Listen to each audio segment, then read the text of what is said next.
Good afternoon, brothers and sisters. How are you all today?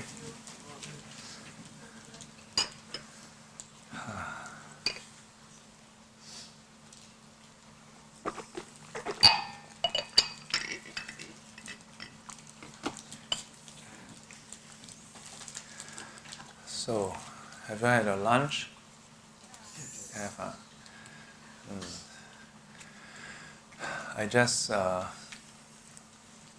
came from a wedding reception lunch. Yeah, not mine.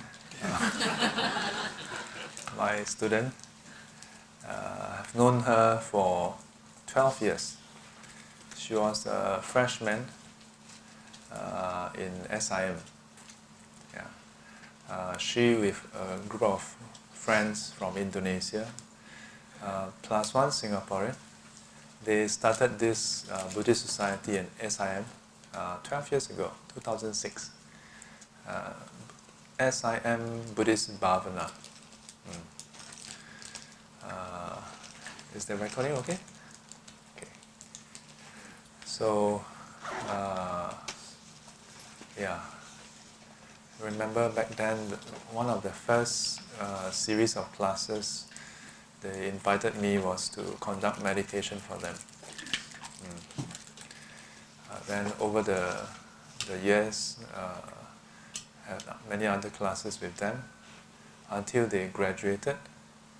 Then they were busy with their work. And after working a few years, some of them approached me. At that point in time, I was resident here. And then they asked me to have a regular group cultivation for them. Having graduated, they wanted to continue to be in touch with the Dharma. Yeah.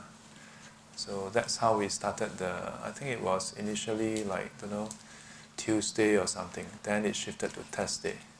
Yeah. So something similar to this, but specifically for SIM students. So the alumni and also the existing students, those who can make it. It's been many years. So some of them went back to Indonesia. The Singaporeans are still in Singapore. Some of them, then the mic, what happened? Yeah, actually quite challenging, for the Xiaopusa. Yeah, they are not necessarily stage engineers by training. The stage engineers, very chisam one, while the event is happening, they have to listen. Then, this one is adjust, up, down. Then Sifu, when I talk, I don't stage the station. Sometimes I go in front, then sometimes I go behind. Yeah. So, yeah. So a few weeks ago, she texted me and told me that she and her boo, they're going to get married. I was like, yeah. So earlier, had the lunch reception, yeah, and then shared with them. One of my shortest sharing. I don't have 3 hours with them. From 11:30 or so until 12:30, I had to do some chanting, blessing, plus Dhamma sharing, plus have my lunch, or everything powered inside. Yeah. Not easy, The mother flew over, and the guy's side, the parents, and then some of their close friends. Yeah. And it was quite funny because the father somehow thought that I was her classmate. I said, no, I'm not that young. Yeah. When I was a freshman, I asked her, what were you doing, how old were you, what were you doing in 1994? And she think 6 years old. So I told the father, when I was studying in university, your daughter is 6 years old. And she said, huh?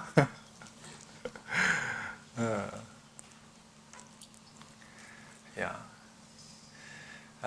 Learning Dharma in many ways is like getting married, you know. Yeah. Both are about seeking happiness. Seeking happiness. Except that in a marriage, we think, this person makes me happy, makes me feel a certain way, quite nice. Then we think, what if I try it again? Then you go on a date. And after a few dates, you find that, hey, not bad. Then you think, maybe let's go steady, so that the happiness can be steadier. Not bad. Then after a while, you wonder, wow, this is so good. What if someone else get it? No. Let me have it all by myself. Then people get married. Yeah. Loving each other is not enough. You must sign a contract. Yeah, so that you are legally bounded. Yeah, and to make sure that it is okay, then you get people to witness it, sign a contract, then put little cute handcuff onto the finger. We call that wedding band or wedding ring. Yeah, but that is also not certain. Yeah, our life is all about trying to find certainty. All about trying to find certainty. Certainty in ensuring that our happiness can be repeated and our suffering is not repeated. Our pleasure is repeated and displeasure not to happen again. That's what we are busy about. From all these endeavors come families, come organizations, come companies and nations. Yeah, all congregation, all this, you can call it aggregates also. Yeah. From this set of aggregates come clusters of aggregates, massive clusters of aggregates. It's all trying to do that. Yeah. Virtually all human endeavors is all about that. Yeah. Learning Dharma is somewhat similar, but the approach is a bit different. But why is there a difference? The difference is because the mindset is different. Yeah. Learning Dharma, getting married, both are about seeking happiness. In a way, I tell people, 出家 and 成家, both are similar about having happiness. But one thinks that the happiness lies with that person. The other one is to see clearly what is happiness. So today our topic is about Ullambana. Burn houses or buy houses. Before we jump into it, let's see who is new here today. Left side, I think left side all season parking. Next time give you a t-shirt, then easy to identify. Right side, let me see. I think on the floor, all have been here before. I think, have you introduced yourself before? The lady, you have? The one behind you. Tell us your name. Very simple. You can answer this. Your name. My name is Len Kai. Len Kai. And how did you get to know about this group? I was searching through Eventbrite. Ah. It was one of the events. I see. So you are the one. Because we get notification. Yeah. Welcome.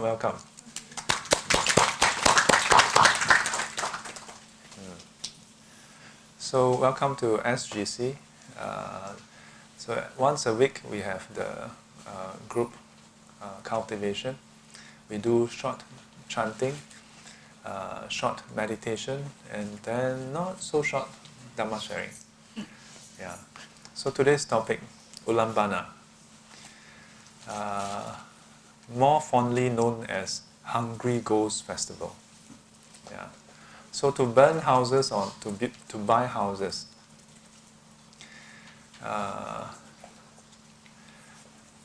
do you all burn houses during the Ullambana?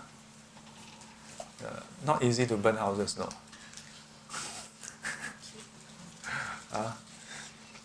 Traditionally, for some families, Qingming, Ullambana, then they burn the house. Wow. Not cheap also, you know. Yeah. Depending on what kind of mansion you order. Yeah. And furthermore, you cannot just go anywhere happy to burn. You need to find a big enough temple. Because not all temples can accommodate burning of a full-scale house. Yeah. So today we're going to just very briefly look at the origin of this practice. Yeah. And then we look into why we do this today. Yeah. And what are the alternatives? So burning of houses. Traditionally, what do Chinese do? How long ago is tradition? Yeah. Sometimes when we say, oh, traditionally we do this, what by tradition? Yeah. Tradition is basically something that has been passed down, generations after generations. The question is, how far do you want to trace back? If you trace back far enough, then you will find that at some point we didn't burn anything. Yeah, we didn't burn houses, we didn't burn paper money. And why? Because when you go far back enough, paper was not invented yet. You cannot possibly burn paper houses if there's no paper. So then, what do people burn? Do people burn anything? It depends. Yeah. From what I learned, in many civilizations, there is this idea that you can burn things and then offer it to the departed in the other world. Yeah. So then where is the other world? What is the other world? In many different cultures, there's a belief that there's an afterlife. The ancient, I think it's the Greeks, they believe in the Hades, the underworld. And then Hades is the lord of the underworld, and so on and so forth. Yeah. We have the Greeks, we have the Nordic countries with their own beliefs.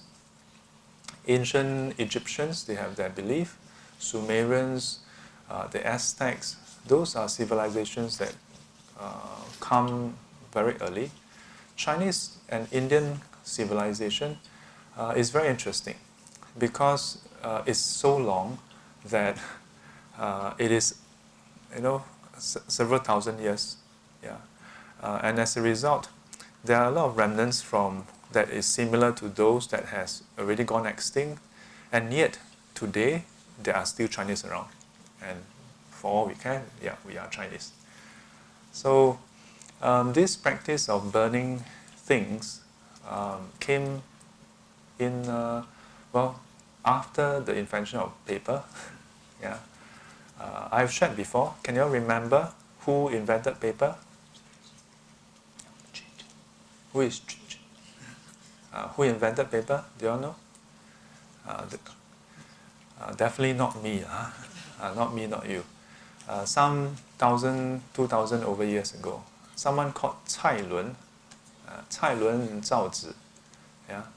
So, but burning of paper wasn't invented by him. Yeah, he only invented paper. Then there's these different stories about how burning of paper started. According to Sen Yan Fa Shi, Master Sen Yan, who has passed away, in a way you can say he's a Zen master from Taiwan. So in one of the one of the short sharing, he shared that in ancient China, there's this person called Cai Lun who invented paper. I mean, this is historical. But there's other part which he shared that there was once this couple who sell paper. Yeah. But you know, business, sometimes up, sometimes down. Yeah.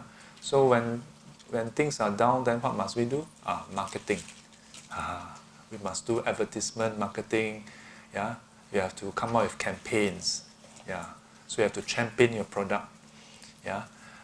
In the tech industry, we say we have a solution. You must look for a problem to solve. Yeah. So that's what they did. They have paper, but nobody using it. So sales was not good. In the monthly report, they have to account for it. So of course it's not so complicated. It's only husband and wife. Yeah. But you can imagine if they will have to have the monthly meeting. This month sales is down. Yeah, we miss our projection by how many percentage point. Next quarter we have to bump it up. So anyway, long story short, it is said that what they did was they come up with a ruse. Yeah, they come up with an idea to promote the sales of paper. How? The husband fake death. The husband fake death, and then the village, the family, the relatives all came to mourn, and then at the end of the wake, then during the funeral, then suddenly the husband come out from the coffin and and then the whole village, everybody was shocked, like, wow, what happened? How come we thought you passed away, you died? How is it possible that you are alive again? So the husband then said, I actually died, but fortunately my wife burned the paper money. Yeah, so because of that, I received the money and I pay off the guts and then I can come back.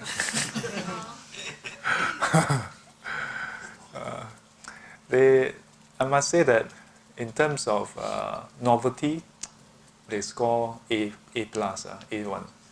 Yeah. 亏他们想得出 How did they come up with this idea? Yeah. So because of that, sales went up. Everybody bought their paper. Yeah. So they were one of the first marketing agent. Yeah. Sales marketing. Yeah. This is called product marketing. Come up with a product and then they sell it. It's interesting how this is a possible start of this practice. But the funny thing is, if this was why people burn, then there should be a lot of people who go and file complaints. Yeah? Because it didn't work. Everybody died and then died permanently. Right? When you all burn, like your Akong Amma passed away, then you all burn, did they come back? Didn't. So, I mean, surely at some point people would have figured out hey, something is wrong, Yeah. Maybe that's why it evolved into, no, sometimes cannot.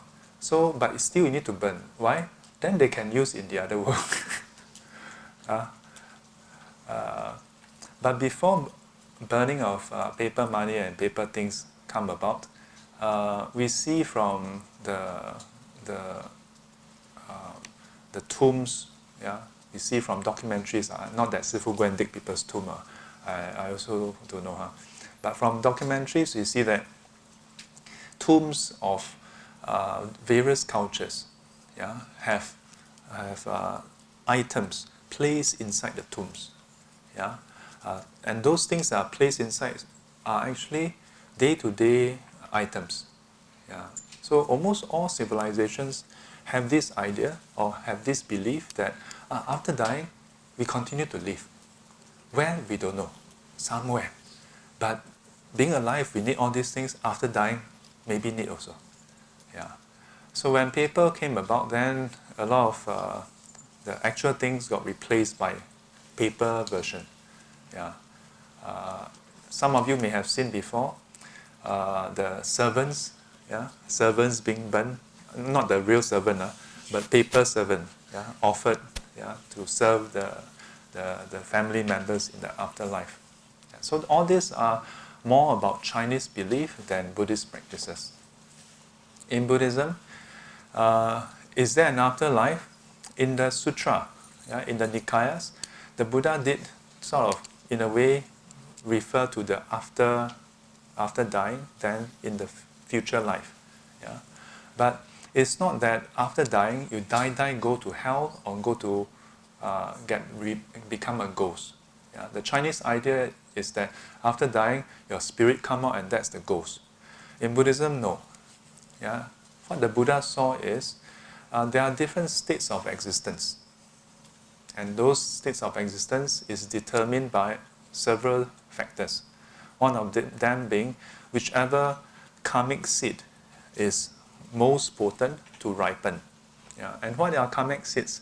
Basically, the actions that we have done in this life and in past lives. When we act physically, when we speak, when we think, when we say think, it's referring to those that are strong enough. So together, body, speech, and mind, these three kind of karma. Karma means action. It leaves an imprint in us. The Buddha used the analogy of seeds. Analogy of seeds. Maybe I should write down some things. I know that you all like to see slides. Really?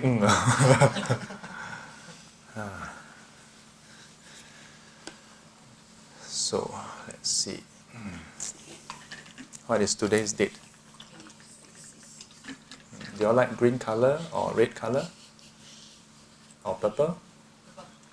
Okay, today try purple.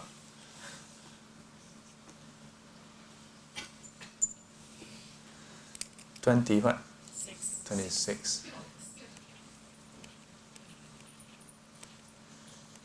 Is it clear enough? So, Ullambana.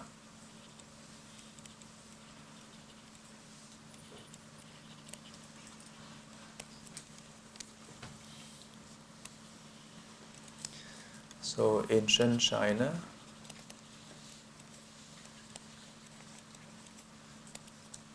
Cai Lun,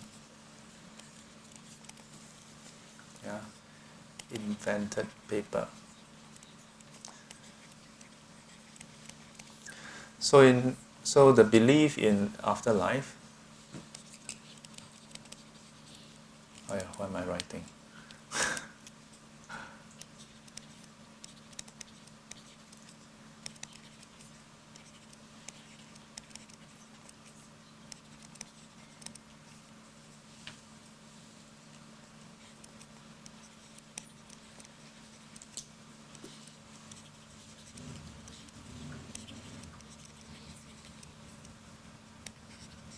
This is Chinese culture.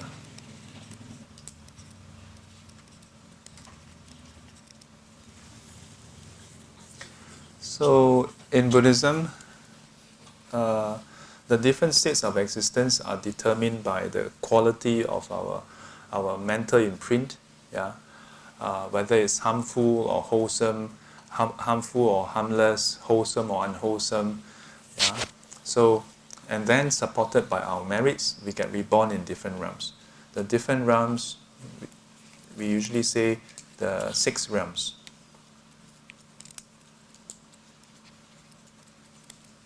What are the 6 realms? We have the heavenly realm. We have the human. We have Ashura. We have the ghost realm. We have the animal realm. And we have hell. So these are the 6 realms. Typically we say that heavenly and human realm, these are the pleasant realms. The 3 lower realms, usually refers to ghost, animal, and hell realm. Asura is kind of cross between heavenly and animal realm. Yeah, they have merits to enjoy like heavenly beings, but because of their temperament, to be angry towards jealousy, then oftentimes they suffer as well. So, in a way, cross between her. Yeah, because Asuras can also actually have a lot of merits and they can enjoy. Yeah, so it depends on their state. Yeah. So in the Pali Canon, usually you don't see 6 realms, you see 5, which is human, heavenly, ghost, animal, and hell. Yeah. So the moment a person die and then get reborn, if the person become a ghost, it is not that the ghost come out. Yeah, it's not that there's a ghost that come out. It is that the person is already reborn. It's already reborn. But the rebirth as a ghost is not permanent. Yeah? How long, we may ask? How long? Let me count. Let me calculate. Actually, I also don't know. But in the sutta, as described, the rebirth in the ghost realm varies. Yeah? But many times, it actually becomes longer and longer as we go down the realm. Yeah? The rebirth in the ghost realm, let me today use a bit more different colors. In the ghost realm and the hell realm and the heavenly realm, these are manifestation by birth. Birth by manifestation. That means they don't need to have parents to be born. They just mind made. Through the karma, they just appear. Yeah. And then human, of course, we know by womb. Animal, you have womb by water. 卵生、胎生、湿生、卵生、胎生、化生。Yeah, or 胎生、卵生、湿生、化生。Yeah, so you have womb, egg, water, and then manifestation. Yeah, all the different realms. Where did this like categorization come from? In Buddhism, we say that this is what the Buddha observed about the world. But how many of you can observe all this? Can you all observe human realm? Say yes. Are you all from human realm? Better be yes. If no, see me after this. I also do counseling for... I ever encountered something that I think is a ghost. But, and I thought, maybe this person needs counseling, or this ghost needs counseling. Then later I went back, disappeared. So couldn't give that ghost counseling. But who knows, maybe some students who contact me online maybe are ghosts. Yeah. Then I counsel, I also don't know that they are ghosts. But it's okay. Anyway, I think ghosts need more counseling. So, we can see human realm, we can see animal realm. Yeah. Asura realm, can you all see Asura realm? Most of us cannot see. How about heavenly realm? We heard a lot. In almost all religion, everybody described the heaven, Wu Ling Wu Hong. Yeah. But how many have seen before? There's this joke. Everybody claims that the heaven is real, but nobody is in a rush to prove it. Yeah. Hell realm, anybody seen? If you have not seen, is Haw Villa still open? You can go and take a look. Then ghosts, have you all seen before? Anyone? Some of you may be quite lucky, seen before. So of all the 6 realms, we can only see mainly 2 realms. Yeah, ghosts, some people say they can see. Yeah, but when I talk to people and really sit down with them, very few there are, but very few will tell me that they really see clearly in front of them. Yeah, because most of the time we are so afraid that we cannot really remember what we saw or heard. And many descriptions are usually a feeling. Yeah. And then they turn around, nothing there. Yeah. Or they heard a sound, or they see certain things happening. Like recently, a student told me that her friend went overseas, and then the lights like went on and off, went on and off. Yeah. Then better still, when she go into one of the hotel room, there was a toy on the bed. Then she thought, the previous guest left behind. Then she went to the toilet, bathe, come out, the toy is gone. Then found that the toy is below the bed. Then later on, the toy seemed to move from places to places. Yeah. This is among the more vivid description, Yeah. So the friend asked my student and asked me whether can get her a chanting bit, and then asked me what to chant. Yeah. So actually ghosts are very helpful to us. Yeah. 师父 ask you to chant. I try. Ghosts, 阿弥陀佛, 阿弥陀佛, 阿弥陀佛. Yeah. So ghosts are very good spiritual teachers actually. Yeah.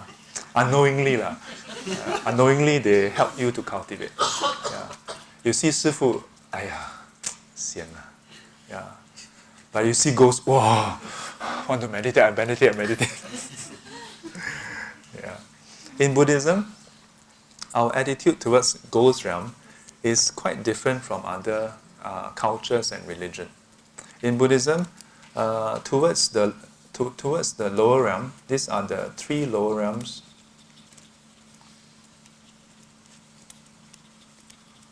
of suffering. Yeah, the 3 lower realms of suffering. Oh. My handwriting has become worse and worse. Yeah. So, towards those who are suffering, what do we do? In Buddhism, our attitude and approach is compassion. Yeah. When you see someone suffering, let me rewrite this. I'm so ashamed of my handwriting. Let me write slower. Not much difference. Wow, even the circle is so jialat. Maybe it's the angle. Okay. So, towards those who are suffering, we have compassion for them. So, rightly speaking, in Buddhism, we don't really practice exorcism. Yeah.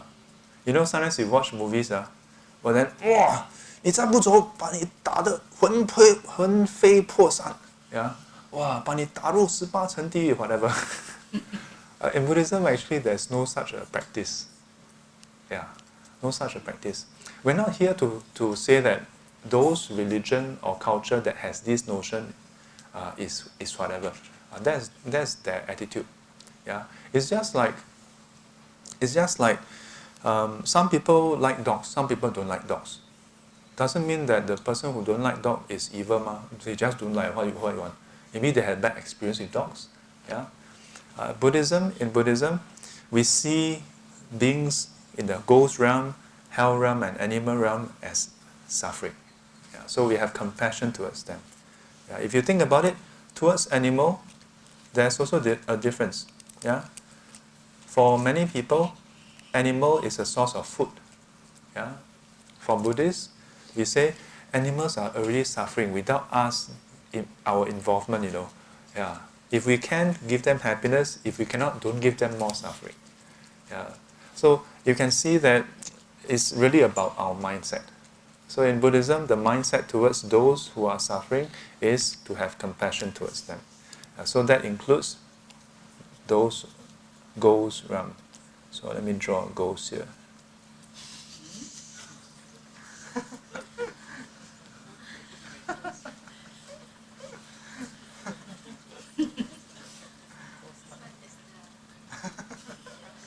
Happy goals. Yeah. Ullambana, next time we should draw this. Yeah, because we are trying to wish for them to be happy.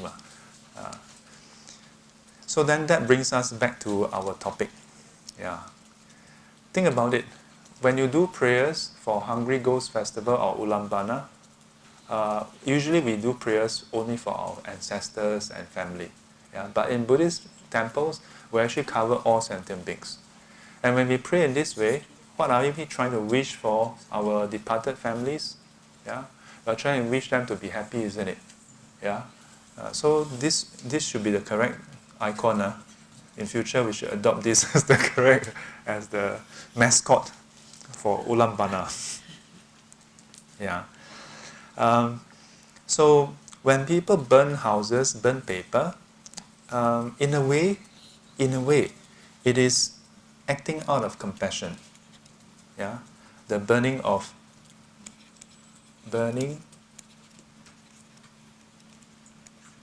paper, star. Yeah, paper, anything lah. Yeah, is more often than not to give those who have departed something that we think, we hope, we wish can help them. As to whether it really helped them, that's another thing. Do you see the difference? So I want to highlight the first thing, our intent. Yeah? When people burn paper, when the people do offering of the food, drinks, and so on and so forth, we have to agree that the intent is, out of piety, out of kindness, the wish to provide. Is there anything wrong with that? Nothing wrong. But whether it really works or not, the efficacy of that action, effectiveness, the method you do, that's another thing. We can re-examine the method, but the intent, we have to agree that it is out of a sense of care, a sense of concern. Sometimes, even in real life, when our parents care for us, we don't like also what?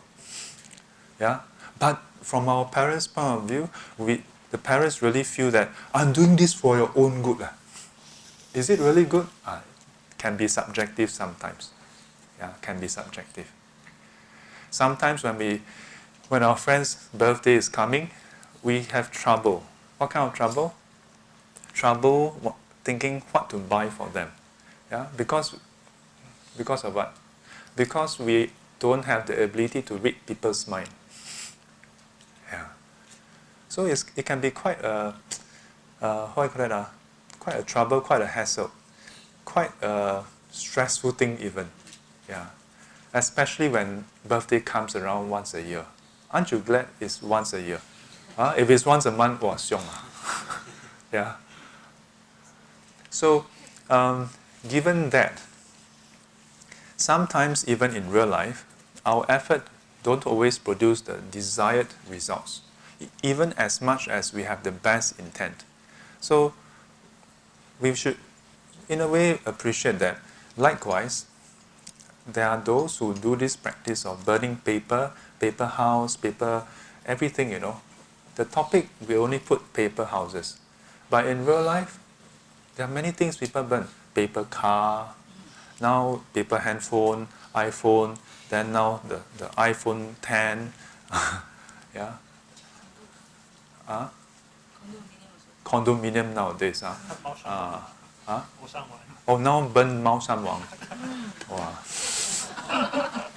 Yeah. So, it's the same as real life. Oftentimes, when we buy something for someone, we try to imagine that whatever we find pleasant should be pleasant to the other person. Yeah. I mean, this is the minimum. If you buy something that you don't like, and you know that the person don't like, then your intent is really problematic. Yeah. But if we ask ourselves, does it really work? Yeah. Only one way to find out. burn for yourself, when you die, you know. No, actually you don't have to. A very simple logical deduction that I've been posing to people is this.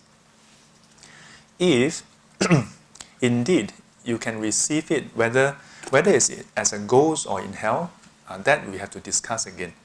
Yeah? But if it's true that whatever you burn, you can receive after dying, then I have a question. Before paper was invented, those people before that, what do they use? Have you thought about it? Before that, before there was paper to burn, those ancestors before that, 3,000 years ago, 4,000 years ago, then all those jakaki, waiting for Cai Lun to come and invent. Yeah? Then what do? Is that why they become hungry ghosts? No money to buy this? Yeah, you just think about this, then you realize that, this is an artifact of our own human invention. Again, not to doubt the intent, yeah, kind intent of individuals to provide. Yeah. But knowing clearly, you think logically, it doesn't make sense. Yeah. For the past how many years I've been joking about this. When you burn an iPhone, then do you burn the charger? Nowadays they catch up. They really sell the charger for you to burn also. So I ask students, how about the power plug? Extension cord? Then when you burn the power socket, right? Then you must burn the substation. You burn the substation, you must burn the power station. Then you must burn the coal for them to burn. Yeah? Should you burn solar panel? And after burning all this, you forgot one thing that is very important. You forgot to burn the telco, the telecommunication company. Yeah? You need to burn that for them, StarHub, Singtel, M1. Yeah. And, you think about it, it reflects more of our wish to provide. So the title, Burning Houses or Buy Houses, is meant to address that. Why wait until our parents pass away, then we burn for them? While they are alive, buy a house for them to stay. But then, Sifu, Singapore leh, buy a house, you go and buy, you buy yourself. I'm still paying off my loan, I have 20 more years to go. You ask me to go and buy another house. Okay, fair enough. Then at least let your parents stay. Yeah? Welcome them to stay. But Sifu, my house only has 3 rooms, no. I have one son or daughter.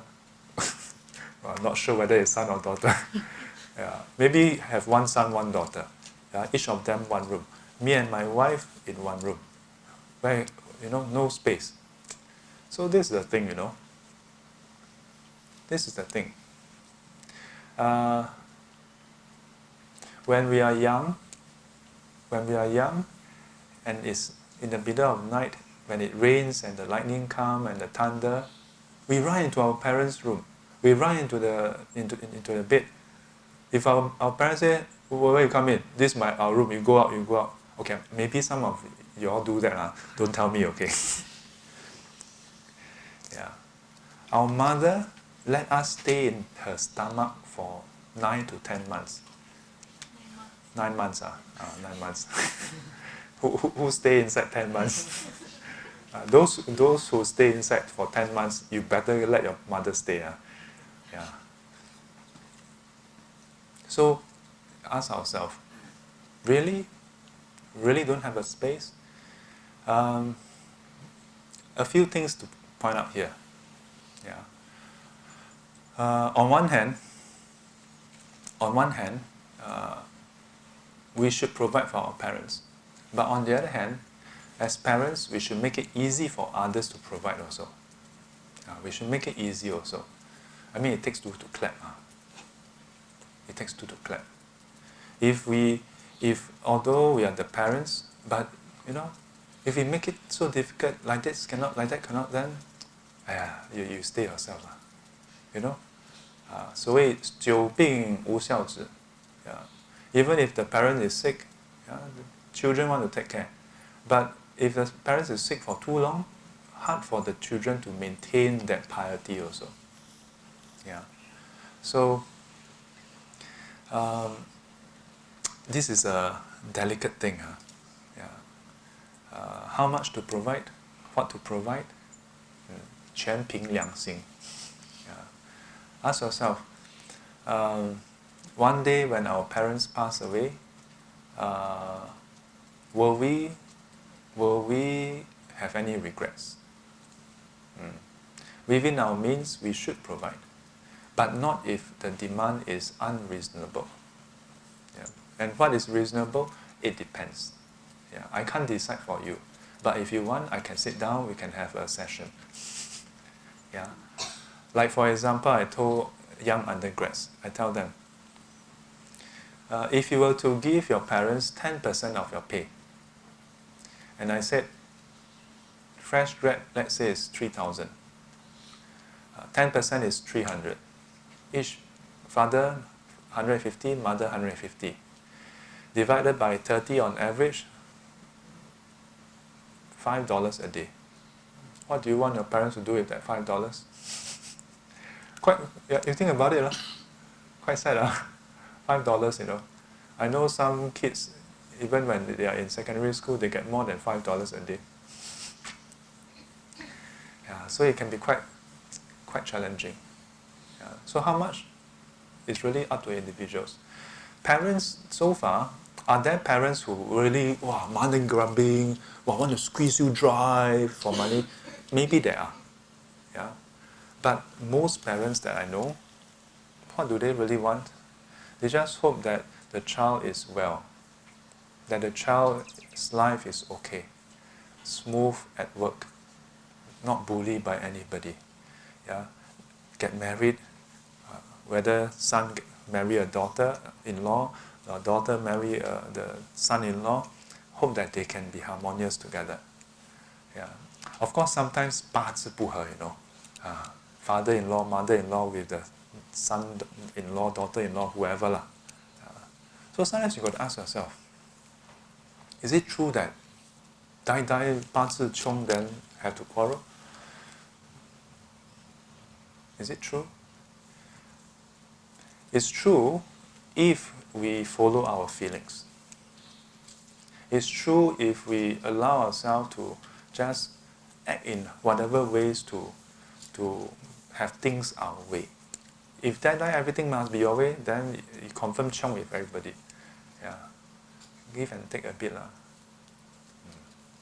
So don't wait until our parents pass away, then we say, burn the house for them, burn this, burn that. Yeah. Don't wait until they pass away, then burn the phone for them. After you burn 100 phones, you cannot call and talk to them. Yeah, while they are alive, spend time with them. This morning I just told some students, I told them, many students ask me, 师父, I'm trying to share the Dharma with my parents. I'm trying to advise my father, my mother on this, on that. The number one question I ask them is, are you on talking terms with them? Next, do you spend time with them? If you're not on talking terms, you don't chit-chat with them, you don't spend time with them, what makes you think that they should listen to you? You ask yourself, if someone don't spend time with you, don't talk to you, basically have no interest in you, then out of the blue come here, you must do this, you must do that. You think you'll bother? You think you will care? Will you listen? 将心比心嘛. Right, same thing what? Yeah.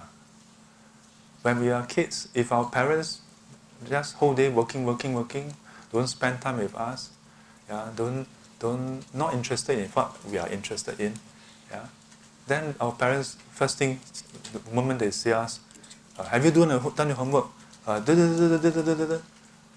Would we be interested to listen to them? Not interested. So likewise, yeah, we with our parents. Yeah. So then at some point our parents are old, they grow old. Some of our parents are already old, some of our parents are still young, but eventually they will grow old. Yeah? At some point they will pass away. Take the opportunity. While our parents are still alive, spend time with them. Personally, I don't disagree with people doing any kinds of offering. Yeah, I don't disagree because their intent is piety. I don't encourage as well. So I don't disagree, but I don't encourage the burning of this, burning of that also. I don't disagree because who am I to tell them to not do it? You know? At least they still want to do something. I mean, you think about it, 10, 20 years later, you think people will even bother? Yeah. So the fact that people are still bothering to, hey, you buy one whole pack, nowadays people just one whole pack just like that throw inside. Last time people sit down there, then fold. Hey, several hours also, I did that. You know that thing like that. Then one whole stack, then after you fold. Then one whole bag, then after that. There's a lot of effort involved there.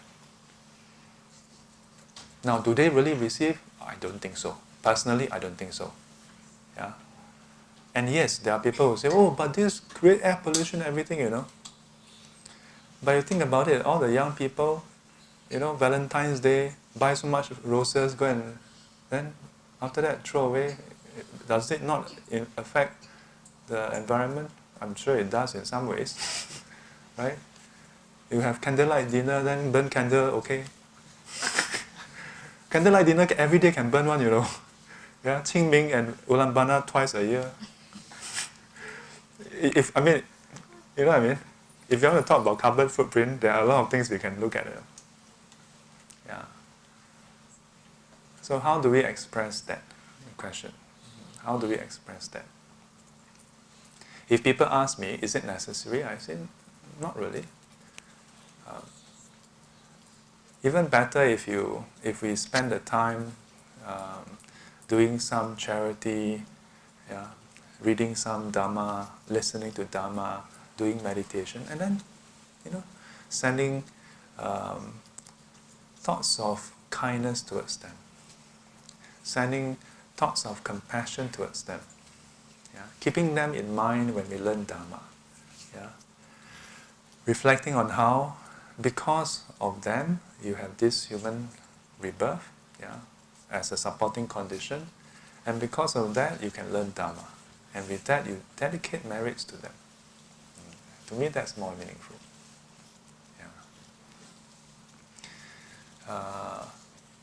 Last thing I want to touch on for today's sharing is, what was it? Ullambana. Yes. Ghosts and hell. The hell door. So there are, in many description, they say that the hell door open, then the ghosts come out. So ontologically, it's wrong. In the Buddhist teaching, the Buddha saw that these two realms are separate realms. Hell realm is hell realm, ghost realm is ghost realm. It's not that ghosts go to hell, then once a year open up on annual leave, then come out. No. Not like this. Those who are reborn in hell are hell beings.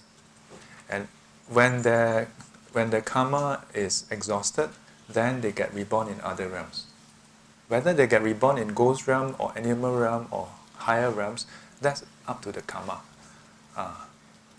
Or up to the karma. So,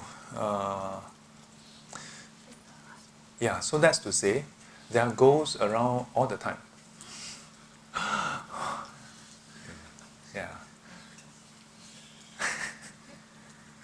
Yeah, it's not that they are only around during the 7 month. Yeah. Recently, I saw a clip from Taiwan. It says that one of the reasons why this 中元节, Chinese 中元节, become deeply entrenched with the idea of hungry ghosts is in part because of this guy, is it Zhu something? Not the recent Zhu something, the earlier one, 清末 period one. Is it Zhu Yuanzhang? Yeah, basically it's Zhu something lah. So there was this, I think he was he an emperor or something? So this 7 month period is actually an auspicious month. Turn out that in the Buddhist calendar, it's also an auspicious month. Yeah. Then there was this emperor who learned that this is an auspicious month, and then he wants the auspiciousness all for himself. So he go and spread this idea that, oh yeah, this month is very sway, all the ghosts. And somehow everybody believe, yeah, according to that clip, you all can go and search YouTube. So according to that clip, so this emperor start this tradition and everybody follow. So during this month, nobody celebrate anything. Then he can celebrate freely. Yeah, you think about it, until today it's quite true, you know. If you want to get married, 7 months, all the booking is open. Yeah, anytime you want to book, no problem, come. Yeah, discount, give you discount, come. Yeah. In the Buddhist tradition, in the Chinese Mahayana tradition, this month is actually an auspicious month. Yeah. So the 7月15, yeah, the 7th lunar calendar, 15, yeah, is said to be the day of rejoicing for the Buddha. Yeah. So in the Chinese calendar, it says that then at the end of the retreat, the disciples will report to the Buddha their practices and accomplishment. So the Buddha would rejoice in their practice. Yeah, 佛欢喜日, yeah, the day of rejoicing for the Buddha. Yeah, so it's an auspicious day. But in the larger scheme of things, in Buddhism, the Buddha said, any day that a person lives with mindfulness, with love and compassion, is an auspicious day. Yeah, so on one hand, there are goals every day. Yeah, don't have to worry about goals as a result. Yeah, because every day they are here. Yeah, goals. Yeah. You have red color goals, you have blue color goals. You know the Pac-Man goals.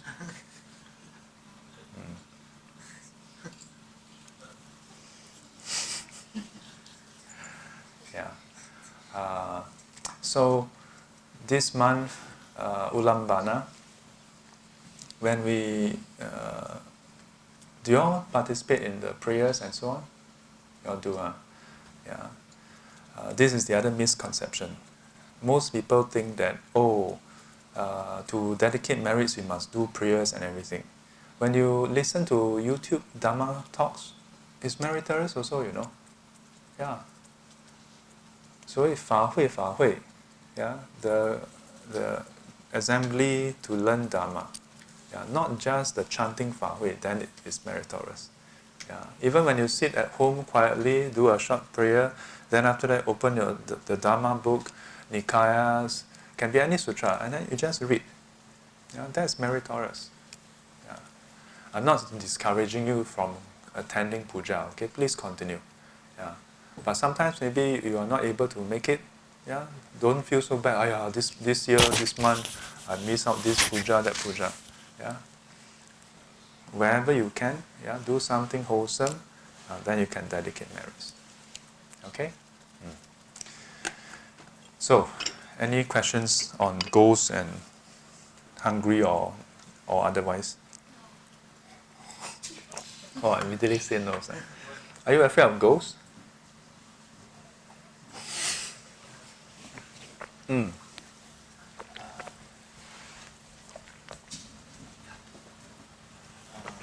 For the lay people, how do we know that the other four realms that the Buddha described is actually real or true? Like for scientific minds, like the burden of proof or the evidence, like it's very hard for us to accept. So you mentioned the term scientific, and the burden of proof. So let's look at some scientific discoveries, and then we see whether we are able to prove them ourselves. Scientists have shown clusters of galaxies, light years away, very far away. So far that with current technology, it will take decades, centuries, to just reach the nearest, what do you call that? Nearest star system, and it's the unmanned probe. Yeah, the probes that we have sent out, I think, what is it called? Is it there's a couple of different probes that we sent out. I remember reading about one probe that has only just reached the outer limits of our solar system. Yeah. So, not to mention going there to see for ourselves. While we hear about all this, and I'm not saying that it's not true or true, how many of us have the ability to verify directly? We don't really. Again, I'm not suggesting that those discoveries are false. The key thing is not whether you can verify immediately, that there is a system of approach for reproducing the discovery. Science don't guarantee easy access. Science just provide a means, a method that you can reproduce the results. Many scientific studies couldn't be reproduced later. In fact, in past 10 years, there's this study about how past studies somehow today cannot be reproduced. And it's not one or two, a lot. Again, not suggesting that all science is wrong. The approach is wonderful. I would say that in this aspect, Buddhism is scientific. Because in Buddhism, there is also a rigorous approach to which one can verify for ourselves. One of the description of the teachings, what we call epithets. Epithets is not just description, it is an honorific term, in praise of something. One of them is ehi passiko. Ehi passiko. What does that mean?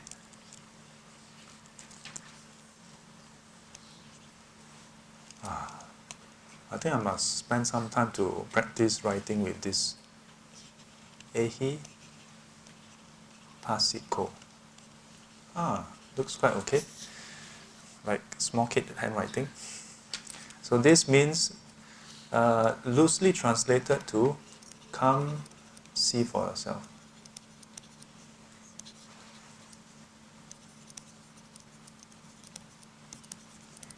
Ehi passiko. So this is something very interesting about the Buddha's teaching. He don't say, I tell you, you must believe. He don't say that. In fact, in the Kalama Sutta, he listed 10 different sources of knowledge, of statements, by which most people use as a way to just accept. And he challenged and he said, no, those are not good basis to simply accept. A whole series, 10 of them, including whether you hear it from a religious person or not, whether it's from a a known set of teachings, whether it is passed down through generations, whether it is by a well-known teacher. Even when you just think about it and it seems to make sense, that's not good enough. Even if many people talk about it, hearsay, not good enough. Even if you go through some, logical reasoning and it seems to make sense, that's still not good enough. Yeah, he said that a more,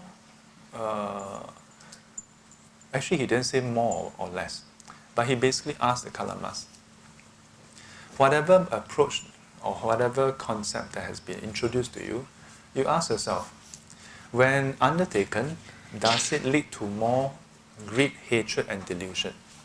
Or does it lead to lesser greed, hatred and delusion? And being driven with more or less greed, hatred and delusion, are you more compelled to harm others? Killing, stealing, sexual misconduct and lying. And by doing that, does it conduce more to suffering or less suffering? Now, why is that used as a measure to follow or not to follow? Because the Buddha's teaching serves one purpose, to end suffering. Yeah. If you look at the way the Buddha described the human body, he didn't go into very minute detail like modern medical science. You just take year 1, summer 4, medicine school, human anatomy, the description outdo what the Buddha described. Yeah. Today, you just look at the feet. Yeah, I go and search online. Yeah. Whoa, how many different kind of bones, all the different names. Yeah, and many of this description is not just in modern times, Many of these terms are Latin. So it's like 1,000, 2,000 years ago. Yeah. But the Buddha didn't go into such detail. Yeah, he just grouped the body into 36 different parts, or 32. And the angle he went for was to highlight that beneath this facade is a collection of things that we would typically not consider to be beautiful, that is typically seen as foul, almost one would say disgusting, and yet collectively give the appearance of beauty, of youth, of health, of this and that. So then, what is the point? The point of this angle is so that we have a more balanced view of our body, to help us relate to this body in a more comprehensive way. For what purpose? So that we don't spend all our life trying to groom and maintain something that is foul in nature, trying to make it beautiful when it is. You're trying to make something that is comprised of all the not beautiful things to make it beautiful. Your effort will be in vain. So likewise, when the Buddha described the realms, he go into certain details, but he didn't give into specific details of exactly which this realm or that realm where it is, because he wasn't trying to give an interstellar map of the world. Yeah, he described all the different realms. Yeah, why this kind of grouping, the 3 lower realms and the 3 upper realms, to highlight that number 1, causality. That there are consequences to our actions, yeah, that is congruent to the quality of our mind as we act. Yeah. And then further to highlight that all these are impermanent.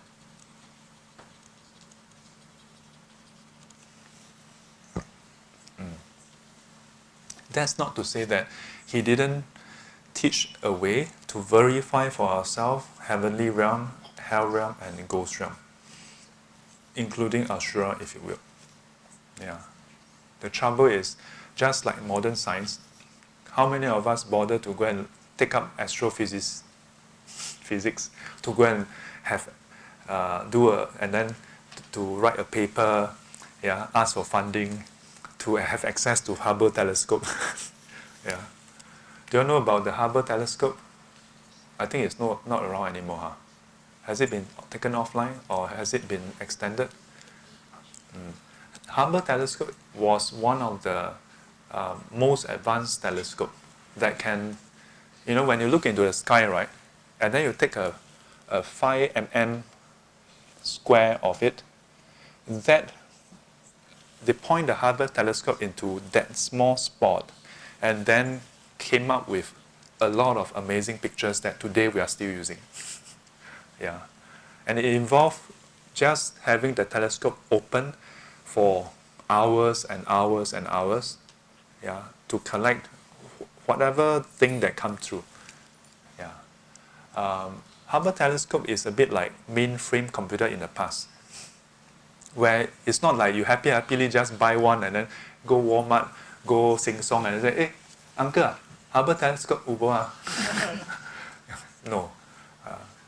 Nowadays, everybody have a computer in your pocket, Yeah. So anytime you want, you can use it. Last time, when it's mainframe period, mini computer period, you have to buy access for computing hours. So likewise, anyone who want to use the Hubble telescope need to actually sort of like rent the access hours, something like that. Yeah. So the question is, yeah, even in the scientific world, how many people put in that kind of effort to verify? So in Buddhism, it is a bit different from other religion. Yeah, we don't start with faith, go with faith, and end with faith. We do start with faith for many things as well, but we don't end with faith. Yeah, the initial faith is required for you to start the practice. Yeah, then you verify. And to that end, I hope that we verify for ourselves whatever we can verify. To me, is it important to verify heaven, hell, ghosts? Yeah, in a way, it is important. But for me personally, not the topmost in the checklist. Yeah, not the topmost for me. For me, what is even more important is to verify the way Buddha described human realm. The way the Buddha described our human suffering. Yeah, because that is directly happening to us. More important to verify that for a start.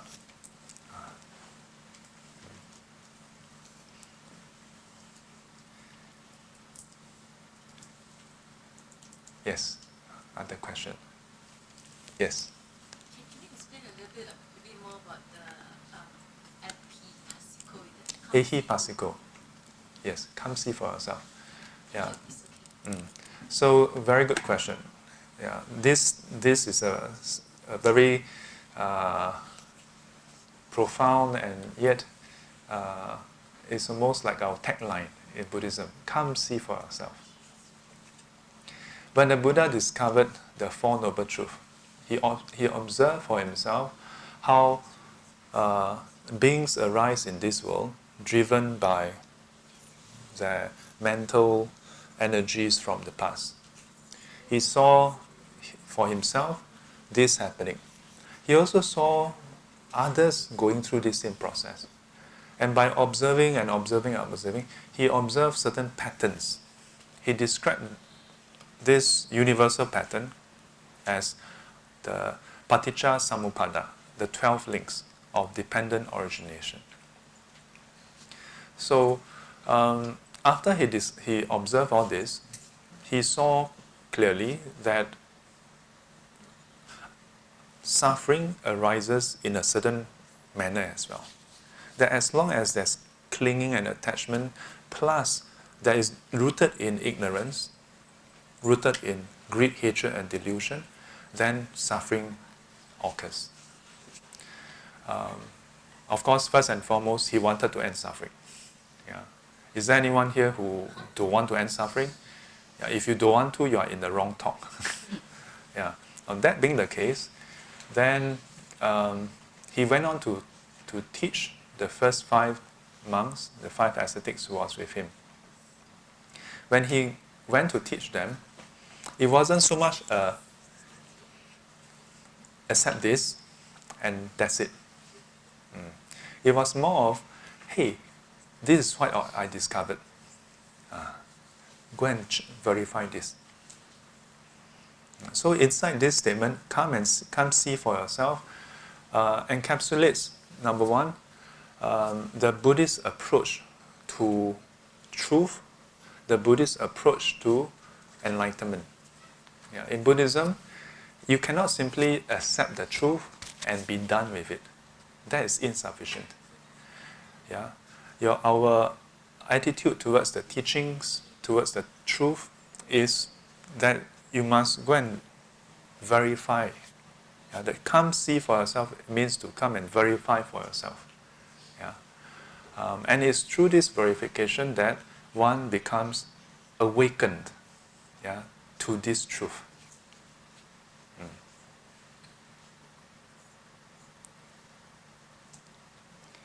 Next question.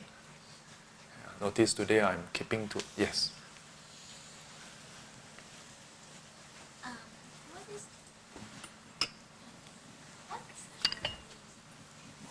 What does Ashura mean?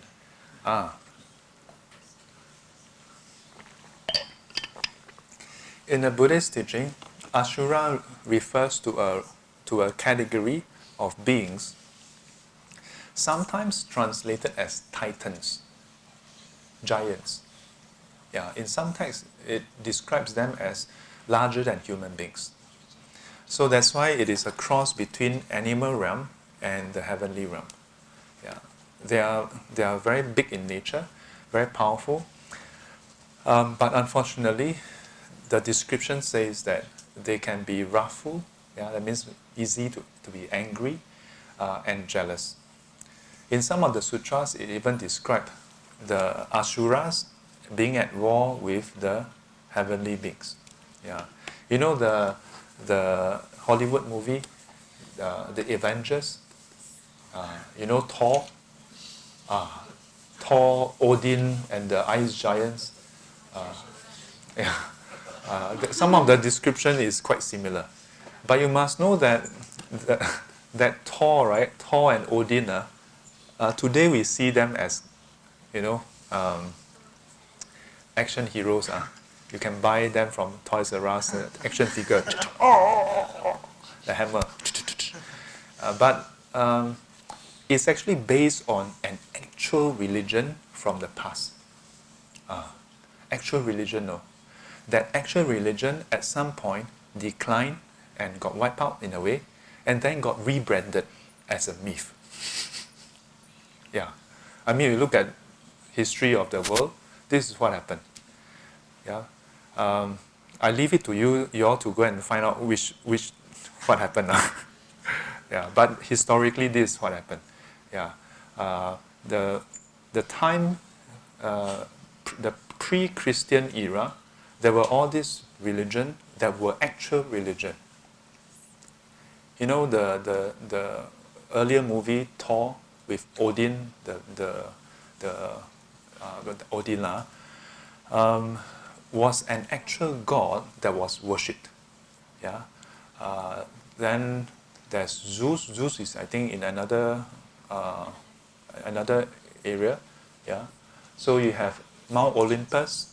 Those are actual how do I put it? Actual beliefs.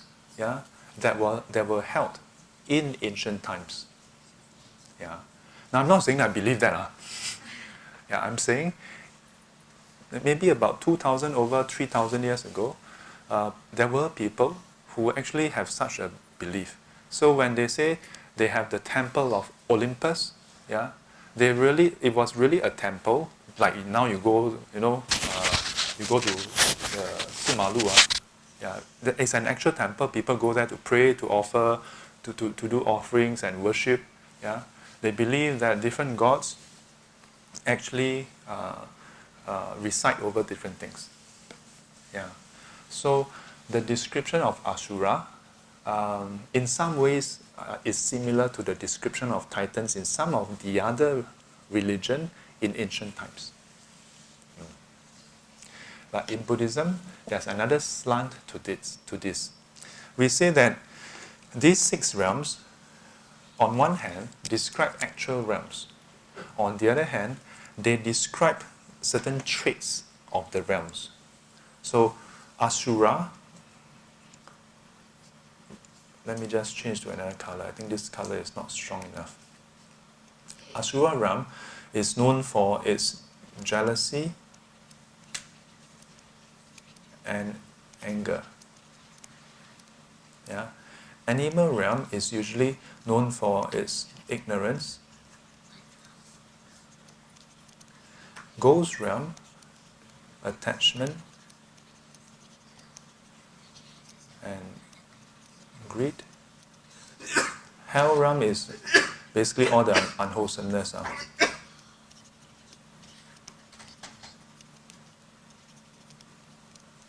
Heavenly realm is known for its wholesomeness.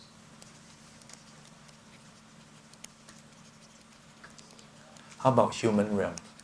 Human realm is the star. Yeah. Human beings exhibit all the different traits. Yeah. We are capable of wholesomeness, we are capable of unwholesomeness, we are capable of attachment and greed, we are capable of ignorance, we are capable of anger, yeah, all the different traits. But not just that. We are also capable, so the worldly, yeah, we are also capable of the supramundane.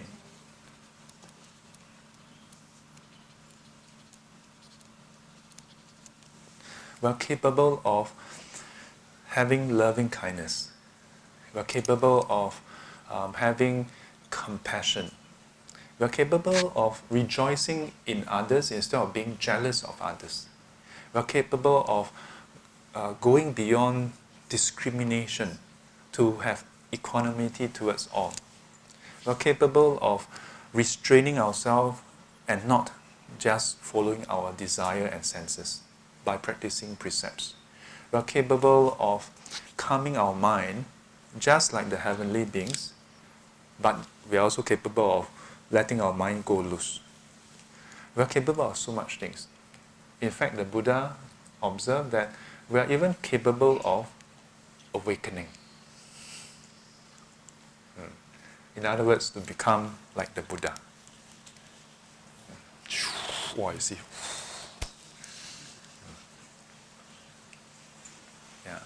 So as human beings, we have massive potential. Yeah, massive potential.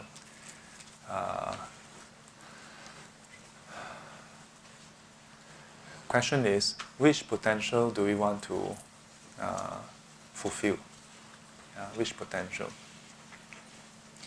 Yeah, so during this month, in fact, anytime, when we do our prayers, when we do offerings, when we think about our departed ones, think of the potential that they have. Think of the potential that we have. With people around us, think of the potential they have. And ask ourselves, do we bring out the wholesome, positive potential in them? Yeah? Or are we unwittingly causing the unwholesome potential to arise? That's why Sifu always say, 乖乖. 愿消三障诸烦恼，愿得智慧真明了，普愿罪障悉消除，世世常行菩萨道。阿弥陀佛，起立。